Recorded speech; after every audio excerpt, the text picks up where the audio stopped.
जय हिंद दोस्तों, आप लोग को मेरे यूट्यूब चैनल में बहुत बहुत स्वागत है। आज का जो वीडियो है दोस्तों, ये जेएसएससी द्वारा जो नई वैकेंसी की नोटिफिकेशन जारी किया गया है उसके बारे में हम लोग बात करने वाले हैं। तो सबसे पहले देखिए, इस पद का नाम है झारखंड क्षेत्रीय कार्यकर्ता प्रतियोगिता परीक्षा 2024। इसको इंग्लिश में बोलते हैं JFWCE 2024 और विज्ञापन संख्या है 23/2024। तो ये दोस्तों अभी लगभग 1 महीना टाइम दिया है रजिस्ट्रेशन के लिए। अभी आपका 1 अगस्त से शुरू होने वाला है। 1 अगस्त से लेकर आपको 31 अगस्त तक चलेगा। 1 अगस्त से लेकर आप रजिस्ट्रेशन के दिया है डेट, 31 अगस्त तक चलेगा। और अतिरिक्त 2 दिन दिया है आपका फ़ोटो सिग्नेचर और फिर अपलोड करने के लिए, फिर पेमेंट करने के लिए। और 4 सितंबर तक आपके पास टाइम है, तभी काफ़ी टाइम है। तो चलिए इस वैकेंसी के बारे में जानते हैं, कुछ खास बात क्या है। तो देखिए, सबसे पहले देखिए इसमें रिक्तियाँ कितना है। तो कुल जो रिक्तियाँ हैं इसमें 510, देखिए 510 रिक्तियाँ इसमें हैं। और इसका वेबसाइट, ऑफिशियल वेबसाइट यहाँ जाके आप चेक कर सकते हैं, www.jssc.nic.in में आप जाके चेक कर सकते हैं। इसकी परीक्षा शुल्क की बात करें तो जनरल कैंडिडेट के लिए आप देखेंगे, जनरल के लिए है आपका 100 रुपया है। यहाँ देखिए 100 रुपया मेंशन किया गया है। और अगर आपका कैटेगरी है, जैसे आप ST SC से बिलोंग करते हैं, तो आपको यहाँ 50 रुपया शुल्क जमा करना पड़ेगा। ये देखिए लिखा है अनुसूचित जनजाति और अनुसूचित जाति के अभ्यर्थियों के लिए है। अब जनरल है तो आपको 100 रुपया जमा करना पड़ेगा। तो बहुत ज़्यादा फ़ी नहीं है, कोई भी जैसे गरीब से गरीब स्टूडेंट 100 रुपया अफोर्ड कर सकता है। तो चलिए आगे बात करते हैं इस बारे में और क्या क्या है। तो सबसे पहले देखिए कुल रिक्तियाँ कितनी हैं और कैटेगरी में कौन सी कैटेगरी के लिए कितना है, तो उसके बारे में बात करते हैं। तो जनरल में आपको अगर टोटल 230 सीट है जनरल में। ये रिजर्व नहीं है, जो है ना 230, ये रिजर्व सीट नहीं है। इसमें महिलाओं को 31 सीट इसमें रिजर्व है।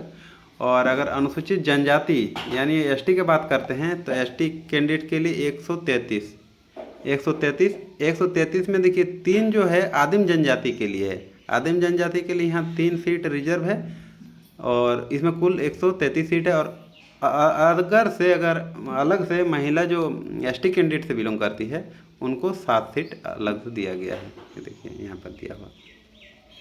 आगे बात करते हैं SC कैंडिडेट के लिए यानी अनुसूचित जाति के लिए, तो उसके लिए 44 सीट है और महिला के लिए उसमें 2 सीट रिजर्व है। अगर बात करते हैं OBC BC1, उसको 45 सीट दिया गया है और उसमें महिला के लिए 2 सीट रिजर्व है।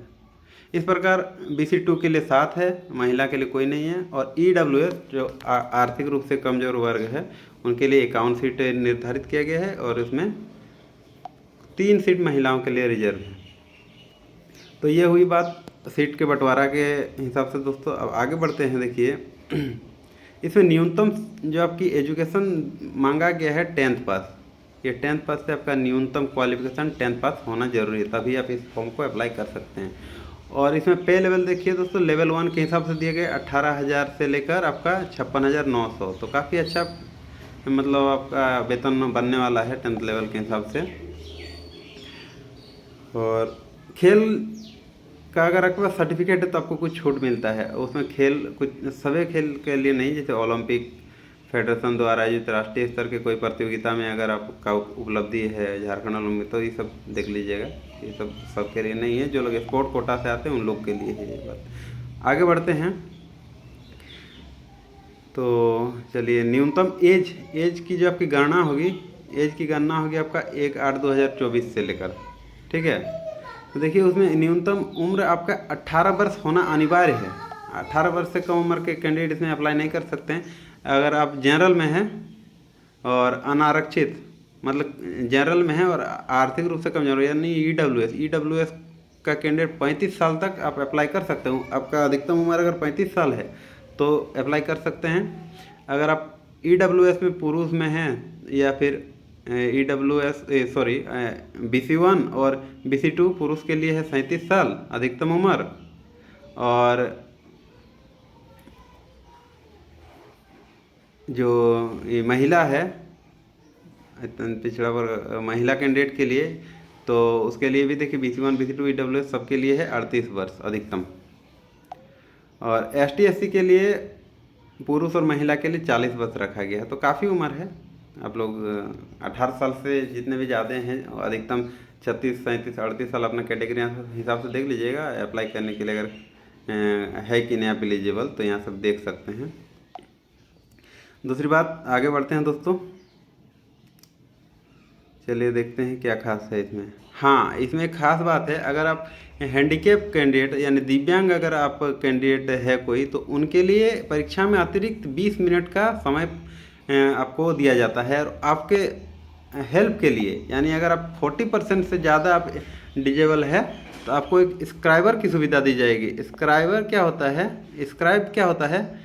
स्क्राइब आपको हेल्प करता है। आपको जैसे सीबीटी मोड में तो एग्ज़ाम होगा ना, जैसे कंप्यूटर बेस्ड टेस्ट होगा आपका, तो इसमें क्या होता है, आपको अगर टाइपिंग करने में दिक्कत हो रहा, तो उसमें आपको आपके लिए एक आदमी नियुक्त किया जाएगा जो आपकी हेल्प करेंगे। तो ये काफ़ी अच्छी बात है।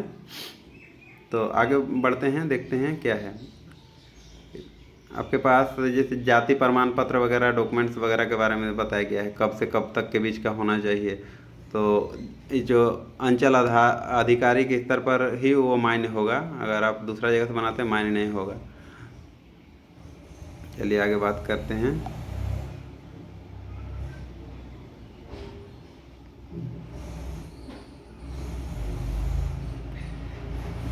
तो इसमें कुछ खास नहीं है दोस्तों, आगे बढ़ते हैं। आगे बढ़ के बात करते हैं सीधे। हाँ, ये देखिए 12 नंबर जो पॉइंट है, इसमें ऑनलाइन जो आवेदन करने का विधि है, तो इसमें आप इस वेबसाइट में जाके कर सकते हैं, www.jssc.nic.in में जाके आप रजिस्ट्रेशन कर सकते हैं। रजिस्ट्रेशन का डेट तो आपको पता है दोस्तों, 1 अगस्त से लेकर 31 अगस्त तक के बीच मध्यरात्रि तक आप अप्लाई कर सकते हैं।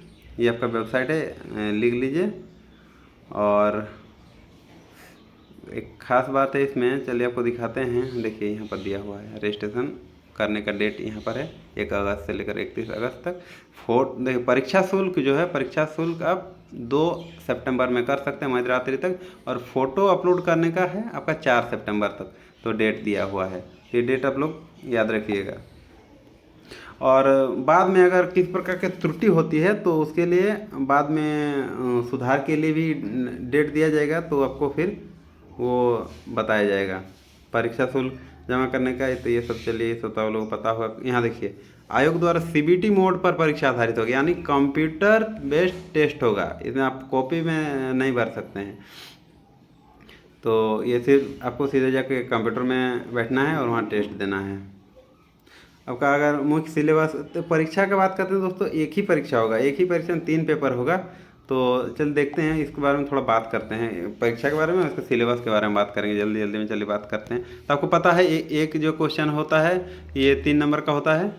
और अगर आप गलती करते हैं तो अगर आपका एक गलती होगा तो एक क्वेश्चन तो आपका गलती होगा ही, साथ साथ 1 नंबर भी आपका काट लिया जाता है। तो मुख्य परीक्षा में बात करते हैं, जैसे भाषा की बात करते हैं, तो इसमें भाषा के आपको 2 भाषा दिया गया है आपका। इसमें 2 घंटा का कुल परीक्षा होगा, 120 रहेगी प्रश्न। तो देखिए हिंदी भाषा है आपको, इसमें 80 रहेगा प्रश्न, और इंग्लिश से आपको 40 प्रश्न रहेंगे।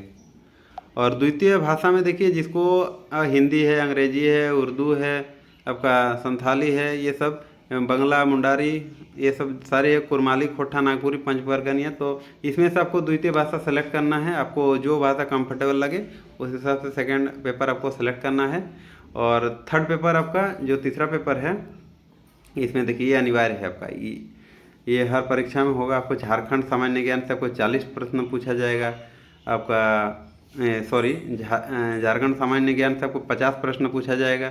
सामान्य ज्ञान से आपको 40 प्रश्न पूछा जाएगा। आपका गणित 10 नंबर का रहेगा। सामान्य विज्ञान आपका 20 नंबर का रहेगा। और आपका जो सामान्य परीक्षा 30% आपको पास, 30% नंबर आपका आना जरूरी है, तभी आपका जो कॉपी आगे बढ़ेगी, नहीं तो फिर नहीं होगी जाँच। इसमें दिया है भाषा की परीक्षा में न्यूनतम 30%, जो आपका पत्र 1 इंग्लिश और हिंदी है उसमें आपको 30% नंबर लाना जरूरी है। इससे कम आने पर अगला जो पेपर है वो आपका जांच नहीं होता है, वहीं पर आपका रुक जाएगा। और जो मेरिट लिस्ट बनेगा वो आपका नॉर्मलाइजेशन के आधार पर मेरिट लिस्ट बनेगा। सिलेबस काफ़ी अच्छा है दोस्तों, कोई हार्ड सिलेबस नहीं है। अगर आप लोग ध्यान देंगे तो आराम से कवर कर सकते हैं। इसमें मेन पेपर रहता है झारखंड वाला, और आपका क्षेत्रीय जो लैंग्वेज है वो आपका काफ़ी मैटर करता है परीक्षा। तो उम्मीद करते हैं दोस्तों सारे पॉइंट हम लोग कवर किए हैं। अगर कोई पॉइंट छूट गया है तो आप लोग कमेंट कीजिए, फिर उस बारे में बात करते हैं। तो अपना ख्याल रखिए दोस्तों, जय हिंद।